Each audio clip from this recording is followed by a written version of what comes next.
బ్రహ్మం సరిగ్గా కూర్చో, సరిగ్గా కూర్చో.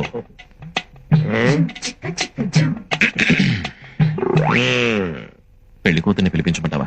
పిలిపించమంటాడు బాబా, అందుకే వచ్చింది. పిలిపించు. అమ్మాయిని ఒకసారి పిలిపించండి. కూర్చోండి, పిల్ల తండ్రి నేను ఉన్నానుగా, పిలుస్తాను. అమ్మా, రాజన్న వచ్చినాడు, పెళ్లి కొడుకు రాంబ్రహ్మ వచ్చినాడు, వాళ్ళ సైడ్ బంధువులు అందరూ వచ్చినారు. ఒక్కసారి వచ్చిపోమ్మా మెరుపుతీగా. బావా, పెళ్లి కూతురు నిన్ను చూసావా? నువ్వు చూడలేదా? లేదు, వచ్చి శర్మని గడిపోయినట్టుంది కానీ పిల్ల కనపడలా. మా వాడు అమ్మాయిని సరిగ్గా చూడలేదంట, మళ్ళీ ఒకసారి రమ్మంటారా? అట్టాగా. అమ్మా, రాజన్న వచ్చినాడు, పెళ్లి కొడుకు రాంబ్రహ్మ వచ్చినాడు, వాళ్ళ సైడ్ బంధువులు అందరూ వచ్చినారు.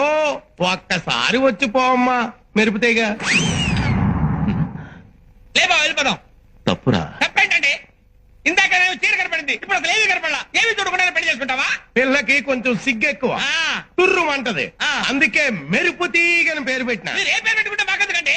పెళ్లి చూపులు అన్న తర్వాత ఆ పిల్ల ఎదురుగా కూర్చొని నేను కూర్చొని లుక్స్ మాత్రం మాట్లాడుకోవాలి కదా. అసలు మేము పెళ్లి చూపులకు వచ్చావా, మొదటి మీట్లో పరుగు పందెం చుట్టానికి వచ్చావా? రేయ్ బ్రహ్మం, అరవకు. ఒక్కసారి అమ్మాయిని నిదానంగా రమ్మనండి. దాన్నేం భాగ్యం. అట్టాగే.